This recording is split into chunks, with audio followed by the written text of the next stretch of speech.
Guys, welcome back to our YouTube channel and also welcome in our new economics video. ठीक है, so guys जैसे कि आपको पता है हमारा चैप्टर सेकंड है, हमारा फर्स्ट चैप्टर कंप्लीट हो चुका है which is complete in part 3 means 1 2 and 3 parts में कंप्लीट हुआ है। होपफुली ये वीडियो इतने पार्ट्स नहीं ले। ठीक है, बिना देरी करते हुए चलते हैं अपनी वीडियो पे आगे। से पहले मैं आपसे कहूँगी, वीडियो में अगर फर्स्ट व्यूअर हो या first time I ho, so please subscribe my channel and like the video and share the video. Okay,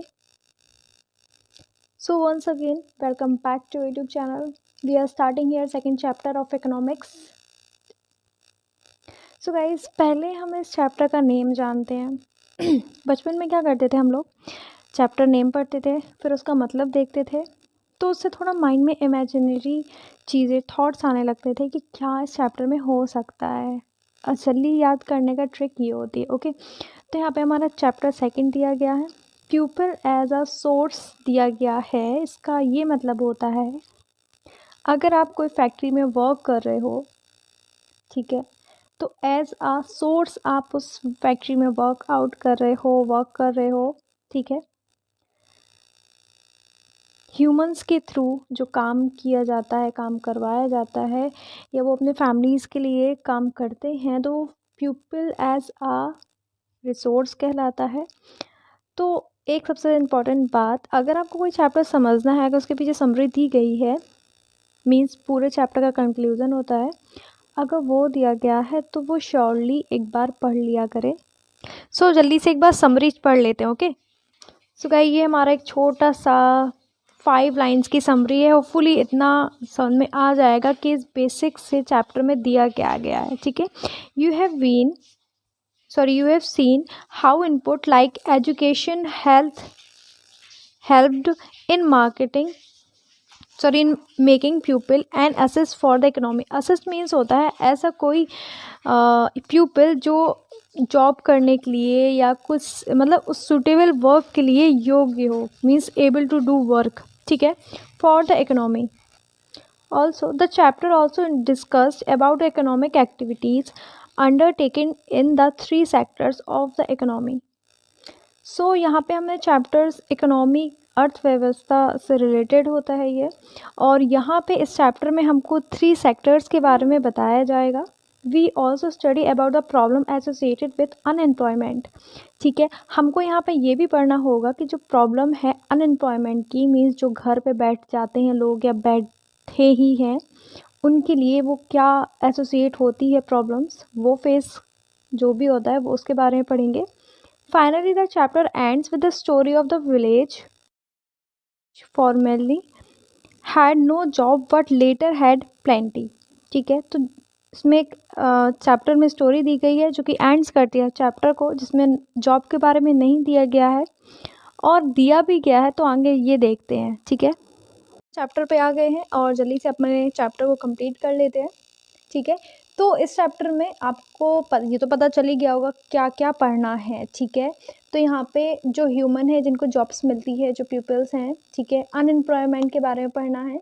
ठीक है, तो यहाँ पे कुछ मेरे नोट्स के अकॉर्डिंग कुछ इंपॉर्टेंट पॉइंट है, तो वो मैं आपको शो कर लेती हूँ, फिर चैप्टर में अकॉर्डिंग टू बुक से आगे बढ़ते हैं। ओके, सो गाइज हमारे चैप्टर में फर्स्ट ऑफ ऑल तो ह्यूमन कैपिटल दिया गया है। सो यहाँ पे आप देख सकते हैं ह्यूमन कैपिटल। ठीक है, the chapter people as a resource is an effort to explain population as an asset for the economy rather than a liability population become human capital. So यहाँ पे इसका mean state of being responsible for something, means जिम्मेदार हो जाना या होने लगना, means यहाँ पे इससे है। ठीक है, तो हमें यहाँ पे ह्यूमन कैपिटल में सिर्फ इतना जानना है कि जैसे ह्यूमन कैपिटल का मतलब है जब जनसंख्या मीन्स पॉपुलेशन काम करके अपना देश के लिए कुछ इन्वेस्टमेंट करे, जैसे education, medical care and training etcetera. तो यहाँ पे से ये मतलब है, मीन्स आज का डेट आप सपोज करके चलना, इवन कि आप इमेजिनेशन करना, जैसे मैं आपको बता रही हूँ, तो जैसे आज का डे है, ठीक है, आज कौन सी डेट है, 3 नवंबर 2022। ठीक है, तो अब आज के दिन अगर हम कोई चीज़ पढ़ेंगे तो वो आगे हमें एग्ज़ाम के लिए तो प्रिपेयर कर रहे हैं, है ना। तो एग्ज़ाम के लिए हेल्पफुल होगा। एग्ज़ाम के लिए हमारा अभी से प्रिपरेशन स्टार्ट हो गया, हमारा एग्ज़ाम होने लगेंगे तो हमें सिर्फ क्या करना पड़ेगा, टाइम टू टाइम इसको रिवाइज़ करना पड़ेगा, ठीक है। एक एग्ज़ाम्पल ही दिया है, समझने की कोशिश करना आप। तो एग्ज़ाम अच्छे हुए क्योंकि आपने पहले से इसको प्रिपेयर किया, आपने एक टाइम बनाया कि हाँ आपको एग्ज़ाम के लिए प्रिपेयर करना है। आपके मार्क्स अच्छे आए, आप और आगे बढ़े, ऐसे ऐसे करके आपकी जॉब मिल गई। जॉब मिली, कोई गवर्नमेंट सेक्टर में मिली, क्योंकि हमारे यहाँ पे सबसे ज़्यादा यही बोलते हैं कि गवर्नमेंट सेक्टर में ही जॉब ज़रूरी है, अच्छी होती है, ठीक है। और अपने इंडिया के लिए सबसे बेस्ट है कि कुछ भी कर लो गवर्नमेंट जॉब ही होनी चाहिए, ठीक है। तो वो क्या कर रहा है यार, अपने इंडिया को ही हेल्प कर रहा है क्योंकि वो अपने इंडिया गवर्नमेंट के अंडर पे काम कर रहा है ना। तो वो ह्यूमन कैपिटल के अंडर आ जाए क्योंकि उसने देखो अच्छी एजुकेशन ली है, एजुकेशन के बाद उसका medical care means medical process भी होती है, कोई कोई आपने एग्ज़ाम में देखा होगा मेडिकल एग्ज़ाम भी होता है, ठीक है। उसके बाद कोई ट्रेनिंग भी करता है वो, तभी तो एग्ज़ाम में पास आउट हो पाता है, ठीक है। तो ये सब चीज़ें ह्यूमन कैपिटल में आ जाती हैं। सो गाइज आप इसमें भी यही देख सकते हैं, इन्वेस्टमेंट किया गया है in the form of education, training and medical care, ठीक है। सो गाइज होपफुली आपको ह्यूमन कैपिटल का डेफिनेशन एंड अच्छे से डिफाइन कर पाएंगे अगर आपके एग्ज़ाम में आता है तो। अब यहाँ पे आता है ह्यूमन एज रिसोर्स, अभी मैंने आपको बताया, फिर भी एक बार और रिवाइज कर लेते हैं। यहाँ पे इसका मतलब है कोई भी व्यक्ति अगर किसी भी फील्ड में काम कर रहा है तो वह एज आ रिसोर्स कार्य कर रहा है जो एक अच्छी प्रोडक्टिव स्किल्स एंड एबिलिटीज़ दर्शाता है। मीन्स यहाँ पे देखिए, अगर जैसे एक ह्यूमन है, ठीक है, उसके पास एबिलिटी है अच्छी लर्निंग की, उस चीज़ को अच्छा रिप्रेजेंट करने की, तो उसको जॉब टीचिंग लाइन में मिल सकती है, उसको अच्छी कंपनी में मिल सकती है, ठीक है। तो वर्क कर सकता है एज अ सोर्स, ठीक है, ठीक है। तो वो मतलब अपने इंडिया के लिए और अपने मतलब नेशनल के लिए वो दे सकता है, ठीक है। Its ability to contribute the creation of GNP, full form इसका लर्न कर लेना, ठीक है, ग्रॉस नेशनल प्रोडक्ट, ठीक है। तो अब थोड़ा आगे बढ़ते हैं। अब इसका नेगेटिव साइन ये होता है अगर हमारे इंडिया में या हमारे आसपास के लोग एजुकेटेड नहीं होंगे तो क्या होगा। जैसे अगर कोई जन एजुकेटेड नहीं है तो मोस्टली क्या होता है, वो चाहे जैसे गंदे जगह पे बैठ सकते हैं, इवन बैठते भी आप लोग ने देखा होगा, जो रोड साइड पे लोग होते हैं जो तंबू बना के रहते हैं, चाहे गंदा पानी हो, वैसे वो एजुकेटेड नहीं होते हैं, उनके पास अर्निंग की काफ़ी कम फैसिलिटीज़ होती हैं। तो ये इसका नेगेटिव पॉइंट है, ठीक है। अब यहाँ पे आप लोग इसको रेड कर लेना, ठीक है। फिजिकल कैपिटल फॉर्मेशन ये देख लेते हैं। अगर हम अपनी सोसाइटी के लोगों को एवं अपने देश के लोगों को अच्छी फैसिलिटी नहीं देंगे, जैसे एजुकेशन, हेल्थ केयर, ट्रेनिंग, तो वह नेगेटिव इम्पैक्ट पड़ सकता है जिससे देश का अर्थव्यवस्था खराब होगी। इसको हम ह्यूमन कैपिटल फॉर्मेशन कहते हैं। सो गाइज बेसिकली इसमें यही दिया गया है। ह्यूमन कैपिटल फॉर्मेशन में ये कुछ कुछ टर्म्स हैं जो कि आपको लर्न करके जाना है एग्ज़ाम के टाइम पे और कंपटीशन एग्ज़ाम के टाइम पे भी, क्योंकि कुछ कुछ चीज़ें पूछ ली जा सकती हैं, हम ये नहीं बता सकते ना कब पूछ ही जा सकती है, ठीक है। तो अब यहाँ पे ये देख लेते हैं, एक और टर्म आया है ह्यूमन रिसोर्स। अभी देखा था प्यूपिल एज सोर्स, यहाँ पे देख लेते हैं human resource. When the existing human resource is a further developed by becoming more educated and healthy, we call it human resource या ह्यूमन कैपिटल फॉर्मेशन, ठीक है। सो गाइज हमारा थोड़ा सा नेक्स्ट टर्म एक आता है फिजिकल कैपिटल। मीन्स हम उसमें इन्वेस्ट करते हैं, किस में, एजुकेशन में, मेडिकल केयर में, ट्रेनिंग में और स्किल्स में, ठीक है, जो हमारे लिए डेवलप्ड एंड इम्प्रूवमेंट लेके आ सकती हैं हमारे नेशन के लिए, वो फिजिकल कैपिटल का टर्म डिफाइन करती हैं, ओके। सो आगे बढ़ते हैं। A large population has been considered a liability rather than an asset, but a large population need not be liability, it can be turned into a productive assist, ठीक है। देखो यार, हिंदी के टर्म से देखा जाए तो जब जैसे अपने इंडिया की लार्जेस्ट पॉपुलेशन है, ठीक है, जब पॉपुलेशन ज़्यादा है बट जो एक ग्रोइंग चीज़ है, ग्रोइंग इकोनॉमिक रेट होनी चाहिए, वो एज अ पॉपुलेशन के थ्रू बहुत ज़्यादा कम है, ठीक है। अब उसको हम क्या किस में चेंज करना है, टर्न किस में करना है, प्रोडक्टिव असिस्ट में, ठीक है, by the investment in human capital. अब मैंने आपको बताया कि ह्यूमन कैपिटल क्या है, नहीं पता तो वीडियो को आप बैक कर सकते हो, जो सेकंड्स में आपने देखा हो, नहीं देखा तो स्टार्टिंग से फिर देखो। For example, by spending sources on education means, यहाँ पे एजुकेशन, अगर हमें और ज़्यादा प्रोडक्टिविटी को और अच्छा बेहतर बनाना है तो हमें अपनी एजुकेशन के सोर्सेज उनको अच्छा करना है, जैसे मोदी जी ने किया रखा है, इवन अपने इंडिया की गवर्नमेंट ने ही किया रखा है कि LKG फर्स्ट से लेके 8th क्लास तक की जो एजुकेशन एकदम फ्री है, ये भी आपको पता होगा। And health for all, and जो हेल्थ केयर है वो भी मोदी जी ने फ्री की है, और ये लार्जेस्ट स्कीम है, ठीक है। तो इसमें क्या होता है कि इसमें पर ईयर 5 लाख का इसमें दिया जाता है, कि आपको आयुष्मान कार्ड बना के दिया जाता है, जिसमें आपका फ्री तो नहीं होता है, वो सरकार सब पेड करती है, बट आपके अकॉर्डिंग फ्री इसका ट्रीटमेंट होता है, ठीक है। And training of industrial and agriculture work in the uses of modern technology, आपको अच्छी ट्रेनिंग दी जाएगी, आपको इंडस्ट्रीज़ में काम बताया जाएगा कि बड़ी बड़ी फैक्ट्रीज़ में काम कैसे करना है, एग्रीकल्चर की जो अच्छी अच्छी टेक्निक्स हैं वो बताई जाएगी। कब बताई जाएगी? जब मॉडर्न टेक्नोलॉजी आने लगेगी, क्योंकि हमको क्या करना है, प्रोडक्टिव करना है अच्छे असिस्ट का। असिस्ट मीन्स अच्छे काम करने वाले लोग या उनको योग्य बनाना, ठीक है। तो जब हम ट्रेनिंग करेंगे, देंगे, तभी ऐसा हो पाएगा ना। सो हम पढ़ते हैं अपने वीडियो पे और आगे, मीन्स हमारे चैप्टर में आगे। A child to with investment made her on her education and health. हमें बच्चों पर भी जो ढाबों पे काम करते हैं यार, उनके लिए सरकार ने स्कीमें चलाई हैं, तो वो ढाबे में काम ना करने पर स्कूल आए, पढ़ें, जिसके लिए भगवान जी कह दिया सॉरी, मोदी जी ने स्कीमें चलाई हैं कि उनको खाना मिलता है फ्री में। can yield a high return in the future in the form of higher earning and greater contribution to our society। जैसे मैंने एग्जाम्पल दिया पहले कि अगर हम आज पढ़ेंगे तो हमारा कल एग्ज़ाम अच्छा जाएगा, मीन्स अगर हम आज सबको पढ़ाएंगे तो मीन्स सबके एग्ज़ाम मोस्टली 90% सबके अच्छे जाएंगे, मीन्स जब अच्छे जाएंगे तो एग्ज़ाम में अच्छे नंबर आएंगे, फिर जॉब लगने के चांसेस काफ़ी हो जाते हैं, right.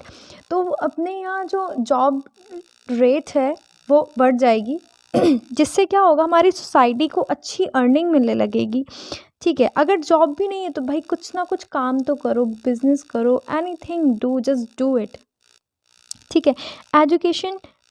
Educated parent are found to invest more heavily on the education of their child. Means अब यहाँ पे बहुत इंपॉर्टेंट नोट आता है कि यार देखो, आज के पेरेंट्स पढ़े लिखे हैं बट पहले के नहीं थे, ठीक है।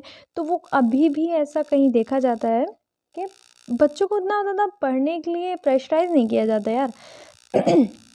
ठीक है, अगर पेरेंट्स आपके अच्छे हैं, अच्छे तो सभी के होते हैं, बट एजुकेटेड हैं, वो जॉब कर रहे हैं, तो यार वो पढ़ाई की इम्पोर्टेंस, एजुकेशन एंड जॉब की इम्पोर्टेंस अपने नेशन के लिए समझ सकते हैं। वो तभी अपने बच्चों को प्रेशराइज कर सकते हैं कि नहीं तुम्हें पढ़ना है, और चीज़ों के लिए तो रेस्ट ऑफ द लाइफ है ही, ठीक है। ठीक है, तो यहाँ पे कुछ पॉइंट्स देख लेते हैं, अदरवाइज़ आप बुक से भी देख लेना, फिर भी मैं अपनी वीडियो में बता देती हूँ, ठीक है। तो वो जैसे एजुकेटेड पेरेंट्स होते हैं तो उनको पता होगा अच्छी चीज़, बुरी चीज़, ठीक है।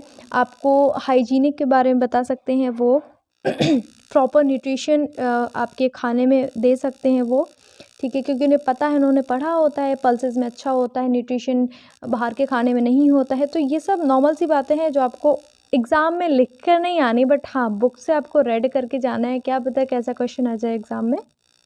सो फाइनली हमारा नेक्स्ट टॉपिक आ जाता है economic activities by man and women. तो यहाँ पे मैन एंड वुमेन की एक्टिविटीज़ देखेंगे by in the economic level पे, ओके। बट उससे पहले मैं आपसे बता दूँ यार, यहाँ पे 3 टाइप के सेक्टर्स दिए गए हैं, primary, secondary and tertiary. So आपको यहाँ पे दिख गया होगा primary, secondary and tertiary sector.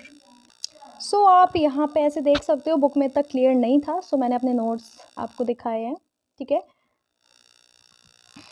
Sectors of Indian economy, ठीक है, on the basis of the nature of economic activities, जो कि दिया गया है primary sector, secondary sector and tertiary sector. तो देखो मैं अपनी नॉर्मल लैंग्वेज बता देती हूँ। प्राइमरी सेक्टर वो होते हैं जो नेचर से डायरेक्टली अटैच्ड होते हैं, ठीक है, और नेचर से डायरेक्टली वो कुछ लेकर अपना गुजारा करते हैं, जैसे कि किसान हो गया, फार्मर्स होते हैं, खेती करते हैं।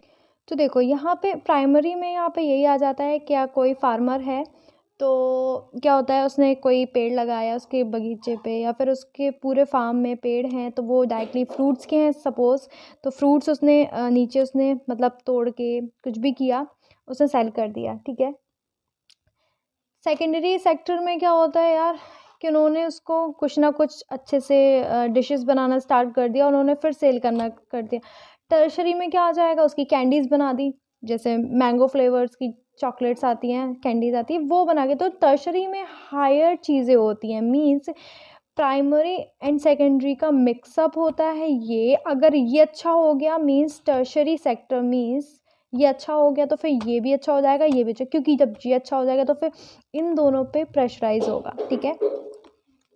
तो यहाँ पे ये समझ लेते प्राइमरी सेक्टर होता क्या है, when a good is produce by exploiting the natural resources, ठीक है, कुछ भी ऐसा गुड हुआ जो कि प्रोड्यूस हो रहा है by the natural resource. Secondary sector में आता है activity in which natural products are change into manufacture goods. मैंने आपको बताया हमने चॉकलेट बनाई या कोई भी हमने उससे कुछ भी प्रोडक्ट बनाया तो वो हमारा सेकेंडरी सेक्टर में, मीन्स आप ऐसे याद कर सकते हो, मीन्स नेक्स्ट लेवल पे आया वो, ठीक है। टर्शरी में क्या आता है, activities that help in the development of the primary and secondary. मैंने आपको बताया अगर ये अच्छा हो गया मीन्स टर्शरी सेक्टर अच्छा हो गया तो वो डेवलपमेंट करा सकता है प्राइमरी एंड सेकेंडरी सेक्टर का। सो यहाँ पे और अच्छे समझने के लिए एक बार और देख लेते हैं types of work in economics, ठीक है।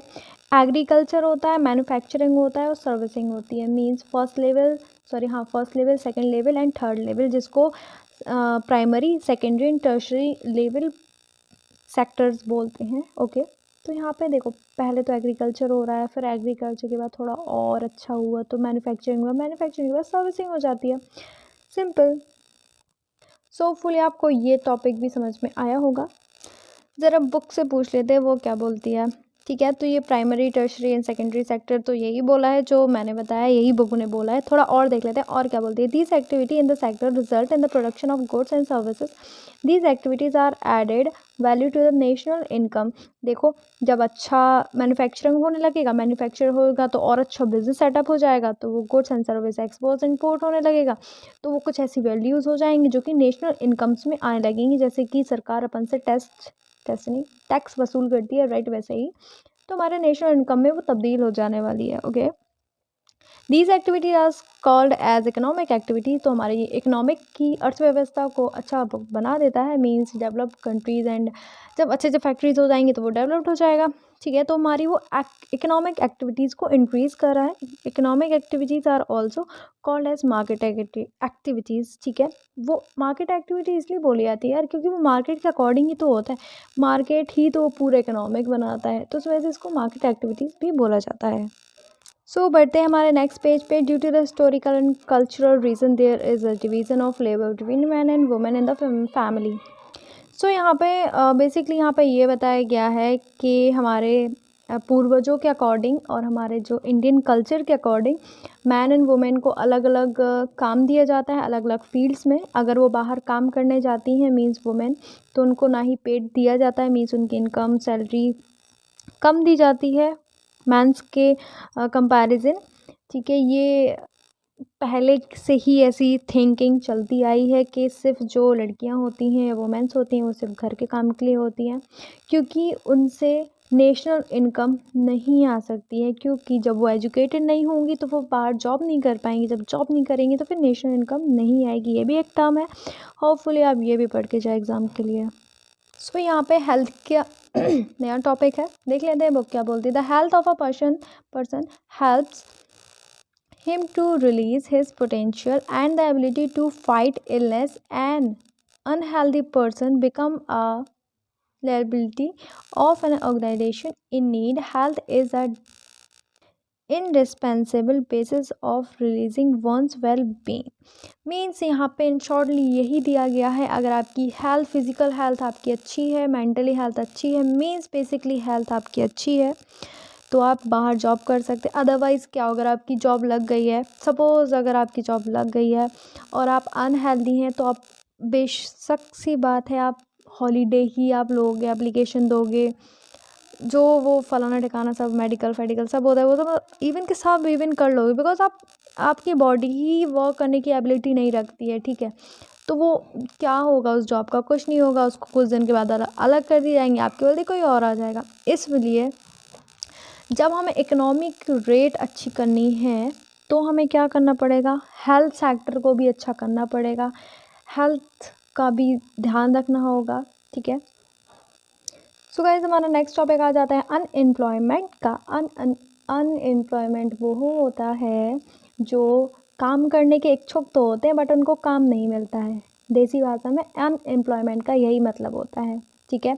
Unemployment is said to exist when the people are willing to do work at the going wages cannot find a job। वही होता है जो मैंने आपको हिंदी में बताया, काम करना तो चाहते हैं बट काम नहीं मिलता है, ठीक है। अनएम्प्लॉयमेंट वही होता है, मीन सरकार स्कीम्स निकालती है, वो स्कीम आगे प्रोसेस नहीं हो पाते, तो यार जिन लोग एग्ज़ाम दिए वो ऑब्वियसली घर पे बैठे हैं, वो होता है अनएम्प्लॉयमेंट, ठीक है। सो अनएम्प्लॉयमेंट के अंदर देख लेते हैं कि क्या क्या हमको फेसेस करने पड़ते हैं कुछ पॉइंट। तो when the people who are willing to do work at the going wages can not find a job, अभी आपने पढ़ा।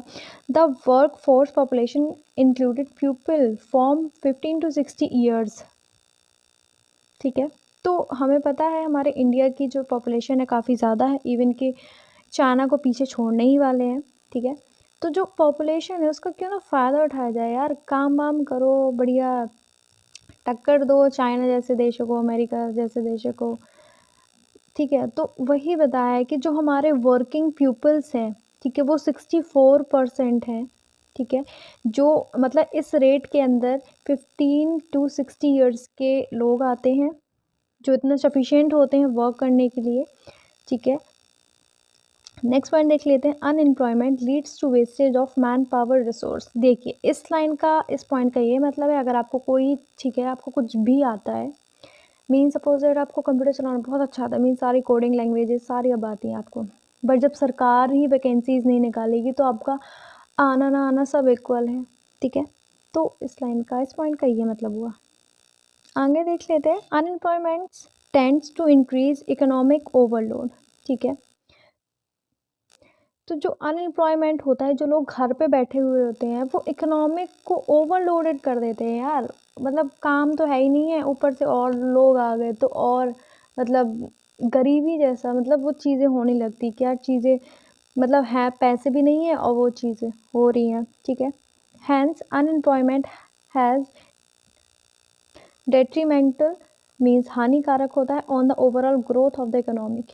मीन्स अनएम्प्लॉयमेंट मतलब जो बेरोज़गार लोग होते हैं वो मतलब अच्छे लोग तो अच्छे होते हैं बट बेरोज़गारी अच्छी नहीं होती है हमारे नेशन के लिए, हमारे इकोनॉमिक ग्रोथ ही नहीं बढ़ेगी तो वो हानिकारक ही होगा, ठीक है। In case of India statically means यहाँ पे संख्यात्मक दृष्टि से means according to their numbers the employment rate is low. Means according to India मतलब इंडिया की जो पॉपुलेशन है उसके अकॉर्डिंग यहाँ पे जॉब मीन्स जो बेरोज़गारी है उसकी रेट मतलब अनएम्प्लॉयमेंट, एम्प्लॉयमेंट की रेट काफ़ी स्लो है, ठीक है। तो हमारा यहीं पे ख़त्म होता है। आपको एक वर्ड मिला होगा सिनेरियो का, उसका मीनिंग है one way that thing may happen in the future, ठीक है। सो गाइस हमारा चैप्टर यहीं फिनिश होता है और लास्ट ट्रिक है अच्छे चैप्टर समझने की, एक बार और आपको समरी को पढ़ना है। सो ऑल्सो आपने स्टार्टिंग में पढ़ी, चैप्टर आपने पढ़ा, फिर से आपको समरी पढ़नी है, यही ट्रिक है। होपफुली आपको वीडियो अच्छी लगी होगी, अच्छी लगी तो प्लीज़ लाइक शेयर सब्सक्राइब कर लेना, जो लोग नहीं करते हैं सो प्लीज़ कर लेना यार, करने में क्या जाता है। Bye bye, thanks for watching, मिलते हैं नेक्स्ट वीडियो में।